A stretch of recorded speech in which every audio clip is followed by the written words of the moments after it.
Kreml Hair Tonic and Kreml Shampoo present the new adventures of Sherlock Holmes, starring Nigel Bruce as Dr. Watson and Tom Conway as Sherlock Holmes.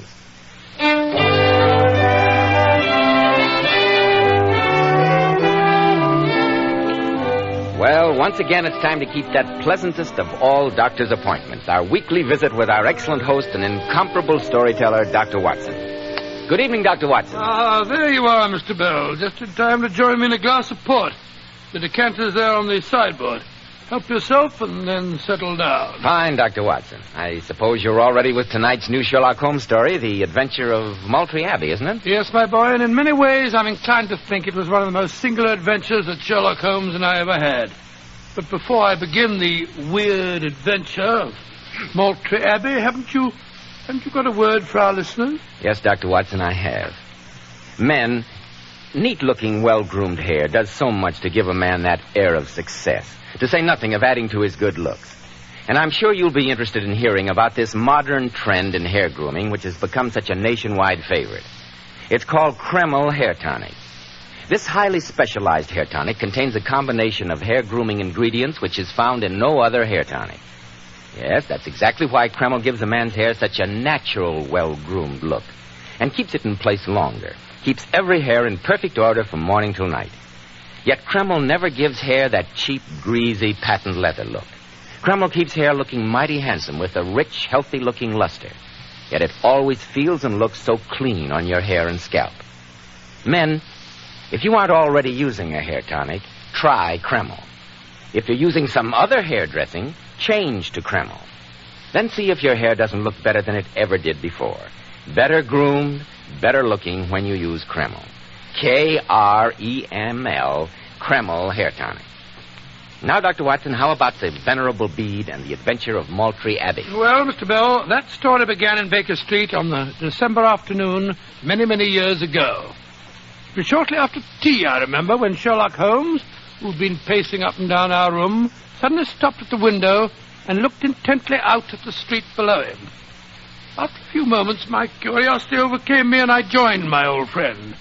Looking over his shoulder, I saw that on the pavement opposite there stood a young woman dressed in the height of Edwardian fashion. She wore a fur boa and a broad-brimmed hat, from under which she peeped up in a nervous, hesitating fashion at our windows, while her body oscillated backward and forward. Suddenly, with a plunge like the swimmer who leaves the bank, she hurried across the road, and we heard the clang of our front door bell. Took her a long enough time to make up her mind, didn't it, Holmes? Yes, Watson. I've seen those symptoms before in women. Oscillation on the pavement generally means an affaire du coeur. She would like advice, but is not sure whether the matter is not too delicate for communication. She looked a pretty little thing. Perhaps some scoundrels jilted her. Oh, no, Watson. In such a case, the usual symptom is a broken bell wire. Here, I think we may deduce the young lady is not so much angry as grieved or perplexed. Why not meet her at the head of the stairs, old chap? I know Mrs. Hudson's rheumatism is bothering her. Yes, of course I will. This way, young lady. It's all right, thank you, Mrs. Hudson. I'm Dr. Watson. Won't you come along in? Thank you, Dr. Watson. This is my friend, Mr. Sherlock Holmes. How do you do? How do you do? I'm Sybil Carter, and I need your help, Mr. Holmes. Then please be seated, Miss Carter. I presume it is Miss, since I see no ring on your wedding finger. Yes, it's Miss. Though that awful man, Jonathan Devers, would like to make it Mrs. Oh, I can quite understand any man wanting... Quiet, Watson. Oh, sorry. Please tell me your problem, Miss Carter. Well, I can tell you in 2 words, gentlemen. Jonathan Devers wanted to marry me, and that was bad enough. But even to save the Maltree fortunes, I couldn't marry him. Now he wants Harold to leave the country and disappear. And when we think of the Abbey and the tenants, what can we do? I know that my brother's dead set against outside interference, but tonight is when we play the music. And if only you could be there. Oh, that's considerably more than 2 words, Miss Carter. I'm afraid I can't make head or tail of any of them. Nor can I. Supposing you begin again and talk more slowly. Oh, very well, Mr. Holmes. Perhaps it'll be better if I ask questions. You mention your brother's title. May I ask what that title is? My brother's Harold Carter, the 14th Earl of Maltree, and the poorest. Confidentially, we're in a dreadful way financially. Harold invested in Canadian copper last year. The market dropped recently and we were nearly wiped out. That's when this awful Jonathan Devers came on the scene. And who is Jonathan Devers? Oh, he's a cousin of ours from South Africa. He's a dreadful bore, but extremely wealthy. And he wants to marry you, sir? Yes, but even for the sake of the Abbey and the Maltree fortunes, I couldn't do that. Now he's offered Harold £50,000 in cash if he'll go abroad and pretend to disappear. You see, Jonathan Devers is next of male kin in line for the inheritance. So Mr. Devers is trying to bribe your brother to disappear so that he may inherit the title and estates? Yes, Mr. Holmes. In this particular matter, I fail to see how I can help you. Oh, but you can, Mr. Holmes. You see, the first Earl of Maltree, he was created by Henry VIII, you know, left a family motto. It's inscribed in our private chapel at the Abbey. It says, "If the Maltrees be in need, seek the venerable Bede." Beadle's some fellow who works in the parish, isn't he? Bede, Watson, not Beadle. Oh, Bede. Yes, spelt B-E-D-E. Oh, Bede. The Venerable Bede, if I'm not mistaken, was an 8th century monk who is revered not only as a saint, but as the first great English historian. Yes, Mr. Holmes. We have a statue of him in the chapel. And then we have a family custom that...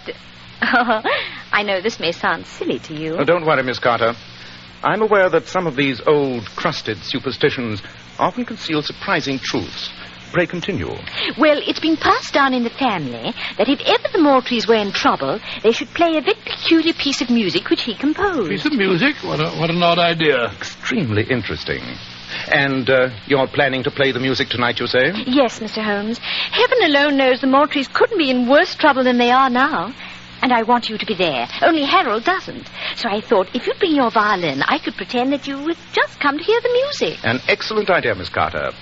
As I remember, Maltree Abbey is in Gloucestershire. Yes, Mr. Holmes, at Chipping Martin. An express leaves Paddington at 5:30. Perhaps we could travel together? Certainly. So it seems like a wild goose chase, Holmes. An 8th century monk and strange music. Sounds like a lot of mumbo-jumbo to me. Where's your chivalry, Watson?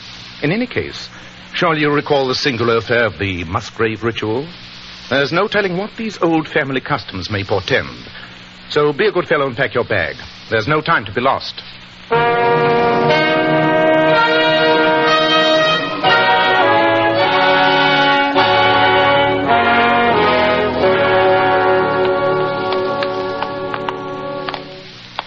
I'll just have time to show you the chapel before dinner, gentlemen. Thank you, Lord Carter. And after dinner, I shall be happy to gratify your musical curiosity, Mr. Holmes. But you mustn't regard my sister's visit today too seriously. Sybil's an overly emotional girl. And quite frankly, I wish that she hadn't approached you. I feel that Maltree Abbey is my duty. I'll find some way to save it. And my tenants.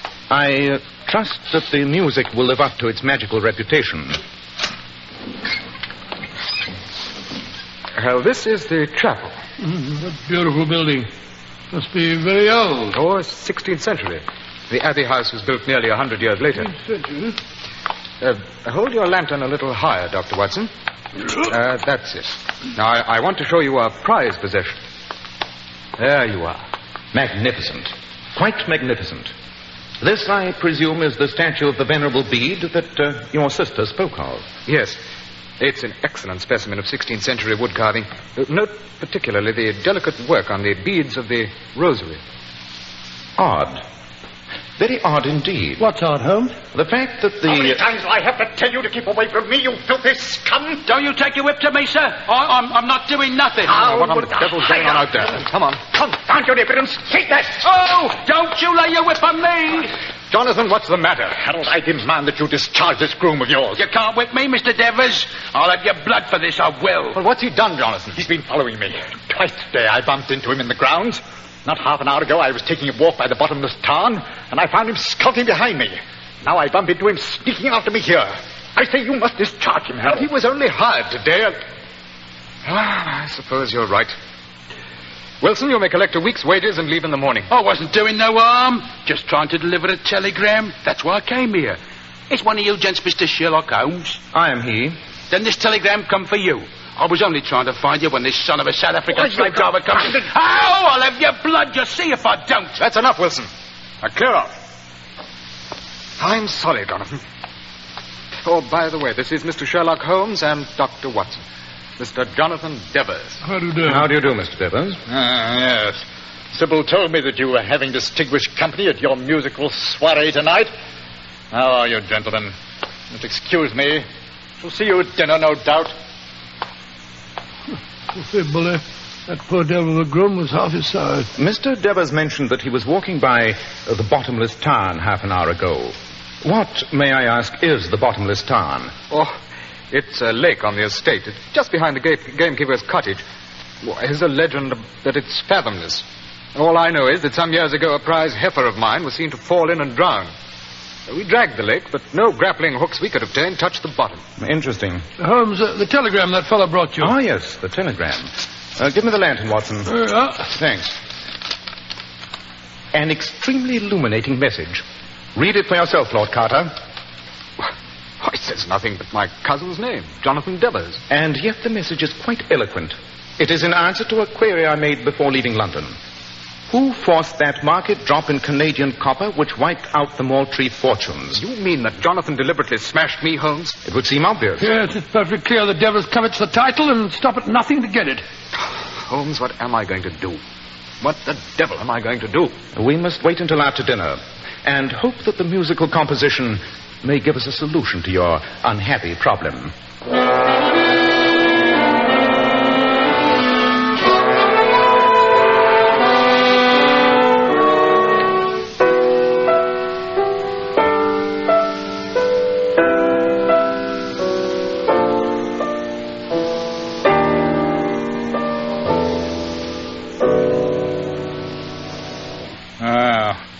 Now that Sybil's played that rather dull piece of discordancy, I hope you're all satisfied. Naturally, the Maltree fortunes will be restored. Very funny, Jonathan. What do you make of it, Mr. Holmes? It's curious. Very curious. Will you repeat that principal theme again, please, Miss Carter? Oh, yes, of course.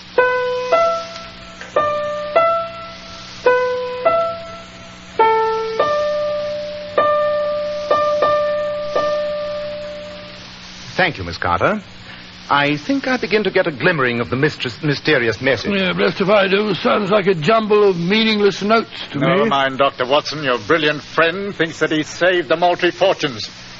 In that case, Harold, I suppose you won't need to see Mr. Alexander in London tomorrow. Why, how did you know that your solicitor planned to start bankruptcy proceedings at the latest tomorrow? I, too, have my investigators, Harold. They seem a bit more efficient than your great Sherlock Holmes. Good night, Sybil. Good night, gentlemen. There you are again. What are you doing, listening at the door, you filthy swine? I was just going to the kitchen. Get to the stables where you belong. If I see that groom again, Harold, I'll break his neck. See that he goes tonight. How dare he speak to you like that, Harold? He's not master here. Not yet, Sybil. But I can't hold on to the place much longer, and he knows it. He's a thoroughly unpleasant scoundrel, if you ask me. Mr. Holmes, you said the music gave you some clue to the message? It did, Miss Carter. But it requires thought and a certain amount of musical experimentation. I doubt if this music room would welcome the consumption of an ounce or two of shag tobacco. I think, therefore, that Watson and I will retire to our own room. With the aid of a pipe and my violin, I shall give the matter undivided attention. And tomorrow... Tomorrow, Maltree Abbey will go into receivership. Not while Sherlock Holmes is on the case. Oh, thank you, Watson. A man of my peculiar modesty needs your constant reassurance.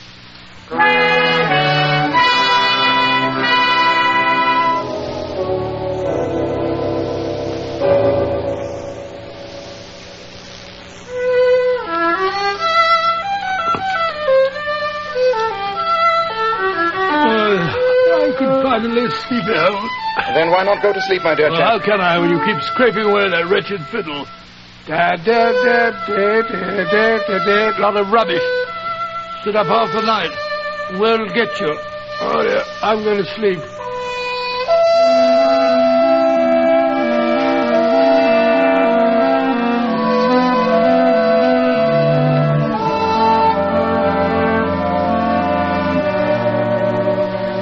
When the Maltrees are in need the Venerable Bede.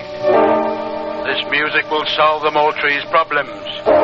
You can't whip me, Mr. Devers. I'll have your blood for this, I will. Too bad that your solicitor is starting bankruptcy proceedings tomorrow. You must help us. You must.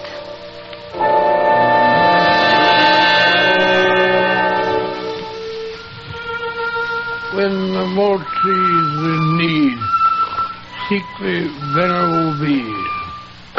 I've got it. Watson, wake up, wake up. What's the matter? What's up, Holmes? I've got the answer, Watson. I've solved the musical message. Before the night is through, I think we shall find the secret of Maltree Abbey.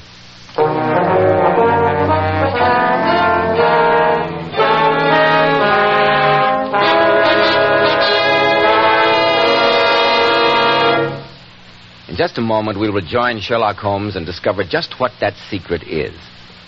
Leading hair specialists in this country constantly advise us to take better care of the hair we've got. And men, don't forget that if you want your hair handsome and healthy looking, one of the first requirements is a hygienic scalp. And why settle for just any hairdressing when you can enjoy the extra advantages of Kreml hair tonic? Kreml is a highly specialized hair tonic which gives you your money's worth. It contains a unique combination of hair grooming ingredients which is found in no other hair preparation. It keeps hair attractively groomed at all times, looking so neat and orderly. But Kreml does lots more than keep hair looking handsome. A Kreml massage stimulates circulation right in the surface of your scalp and leaves your scalp feeling so alive and invigorated. At the same time, Kreml removes dandruff flakes. And it's excellent to lubricate a dry scalp. And if your hair is so dry that it breaks off and falls when you comb it, Kreml actually helps condition the hair in that it makes it feel softer and more pliable. So men, take better care of the hair you've got. Buy a bottle of Kreml at any drug counter. Ask for an application at your barber shop. Use Kreml daily for better groomed hair, for a more hygienic scalp. Kreml, Kreml Hair Tonic. Well, Dr. Watson, I'm just as confused as I'm sure you must have been when Sherlock Holmes awakened you. What was the musical message? Supposing I tell you the story in its actual sequence, Mr. Bell. I quickly dressed, and in the moonlight, Holmes and I stealthily crept down the corridor to Lord Carter's room. A few moments later, the three of us, carrying lanterns, started down the staircase leading to the main hall.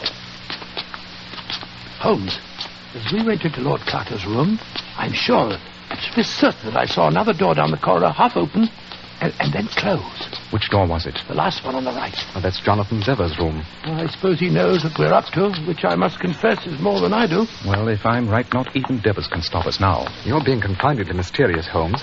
Will you tell me why we're heading for the chapel at 2 a.m? In a few moments, I shall make the reason extremely clear to you, I hope. Well, here's the door.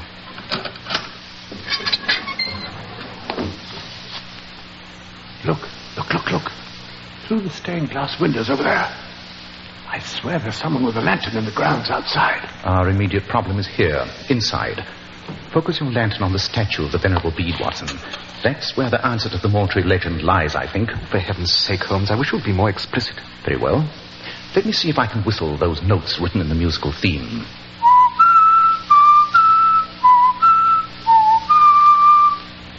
The notes are B, E, D, E, B, E, A, D.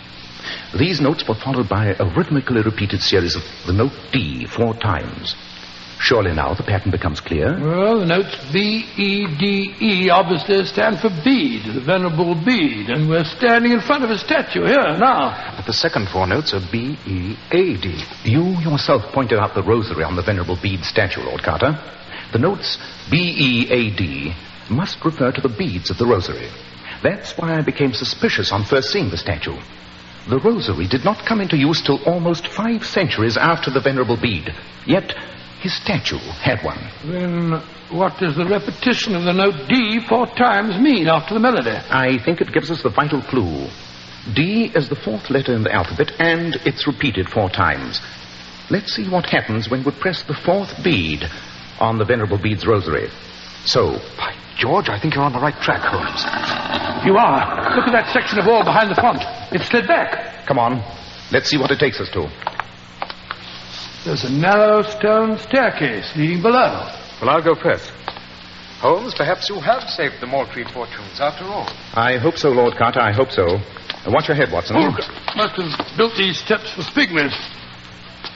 Holmes, do you suppose we'll find any hidden treasure down here? I shall suppose nothing, Watson. In a few moments, there will be no need for conjecture. Holmes, I'm afraid we've drawn a blank. What's wrong, Lord Carter? Now look for yourself. A deserted crypt. Nothing but a few cobwebby old relics. Yes. A crucifix, a Bible, a gutted candlestick on the table here.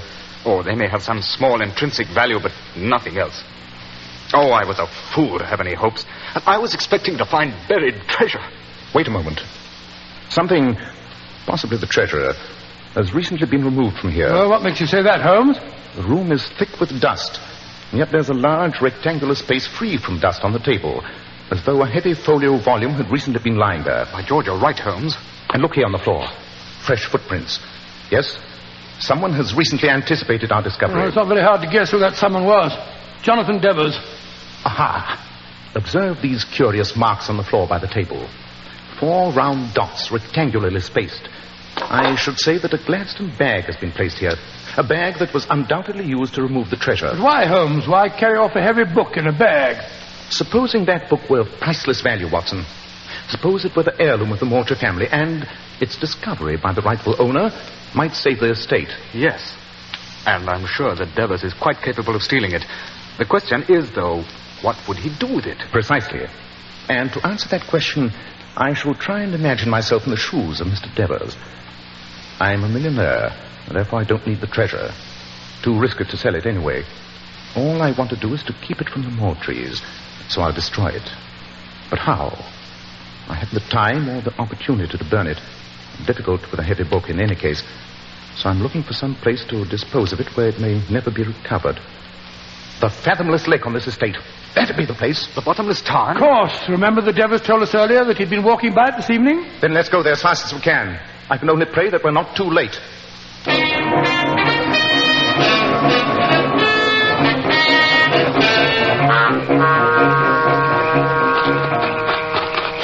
Look. There in the moonlight. It's Jonathan Devers. He's running towards the edge of the lake. Yes, and he's carrying a Gladstone bag. Which means that we can run faster than he can. You have your revolver, Watson? Yes, I have. Don't hesitate to use it. This devil's work must be stopped. Come on, faster. Oh, we'll never catch him. He's at the edge of the tarn. Drop that bag, Mr. Devers. You're too late, my friend. Drop it or I'll shoot. I'll drop it in the bottomless tarn. There. Goodbye to the treasure of the Maltrees. You devil! You've ruined me. I'll have the law on you for this. You're a common thief. I don't know how you'll prove it, Harold. It was my own Gladstone bag, and I dropped it in the tarn. You don't even know what was inside it. But here comes the man who can tell us. Good Lord, it's Wilson, the groom fellow you discharged, Lord Carter. Well, what are you doing here, Wilson? What's that book you're carrying? I just done what Mr. Sherlock Holmes told me to, sir. I was following Mr. Devers. When he put down the bag and went off to get his coat before coming out here, I thought there might be something valuable in it. I took out this book, and I filled the bag with a few rocks. Wilson, No, you won't, Devers. Or you'll end up in the tarn where you belong. Let me see the book, Wilson. Here you are, Governor. Thank you. Hold the lantern a little higher, Watson. That's it. Aha. These faded pages are written in monkish Latin of the 8th century, and the hand is of the same period. Unless all my researches on the datings of documents are valueless, they must be, the original manuscripts of the Venerable Bede himself. Good Lord, then they're absolutely priceless. And that means that the Maltrees are saved. And you, Mr. Devers, will have the privilege of inspecting the interior of an English prison. Rubbish. What charge could you make? Common theft, burglary. The proof would depend on the word of that filthy groom there. And who's going to believe the oath of a servant with a grudge over the word of a South African millionaire? I think it's high time that this, filthy groom disclosed his true identity. All right, Mr. Holmes. The gentleman, I'm Inspector Athelney Jones of Scotland Yard. And a great credit to the force you've been, my dear Jones. Yes, indeed, you certainly have. Your impersonation of a country groom was masterly, quite masterly. And now, let's return to the house, shall we? It's nearly 3 a.m, and I think we've had enough excitement for one night.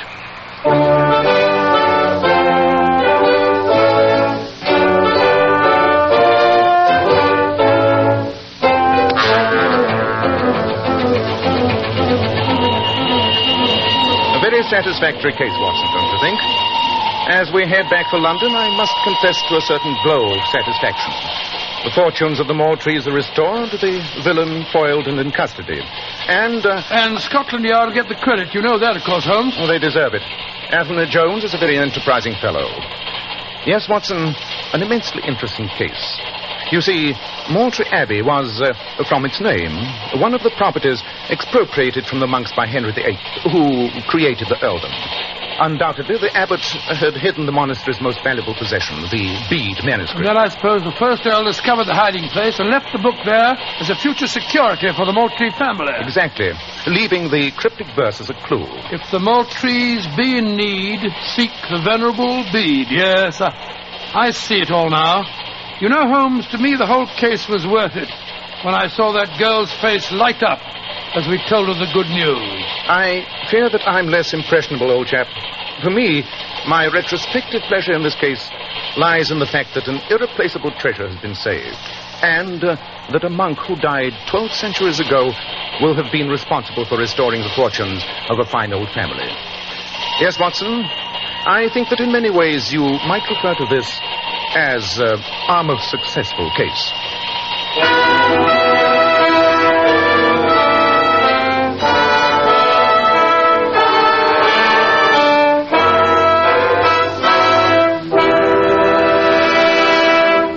Dr. Watson will be back in just a moment to tell you about next week's story. Ladies, you've heard it said that a woman's hair is her crowning glory. And how true this is. That's why you ladies should take the very best care of your hair, especially in shampooing. I'm glad you brought that point up, Mr. Bell, because many popular shampoos have a tendency to dry the hair. Well, here's one shampoo that will never dry the hair. Never under any circumstances. And it's Kreml shampoo. Yes, Kreml shampoo is simply wonderful. It actually glamour bathes each tiny strand of hair so that it fairly radiates natural, dazzling highlights. It leaves the hair simply gleaming with natural, glossy luster. And what's more, your hair stays this way for days. Kreml shampoo is not a soapless shampoo. It's not a cream shampoo. It's not a drying detergent. It's entirely different. Kreml shampoo whips up a luxurious, active foam, even in the hardest water. You can use it as often as you wish over a long period of time, and it'll never dry your hair.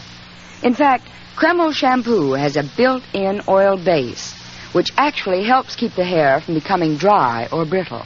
Remember, ladies, that divinely beautiful Powers models wash their hair with Kreml shampoo. They claim no other shampoo leaves their hair more shining bright, yet never dries the hair. Why not try it? Kreml, Kreml shampoo. Now, Dr. Watson, what about next week? Well, now, let me see. Next week, I think I shall tell you how Holmes managed to trap a fiendish murderer who had terrorized a pretty little English country village. I call it The Adventure of the Tolling Bell.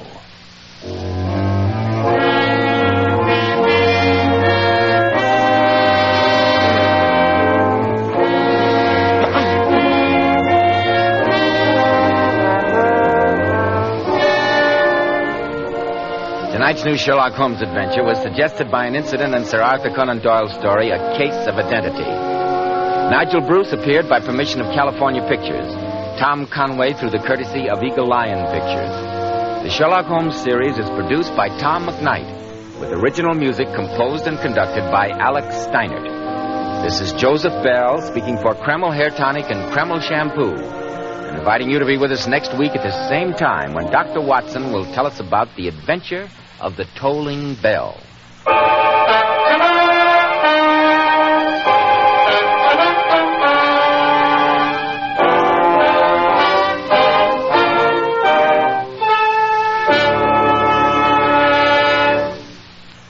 This is ABC, the American Broadcasting Company.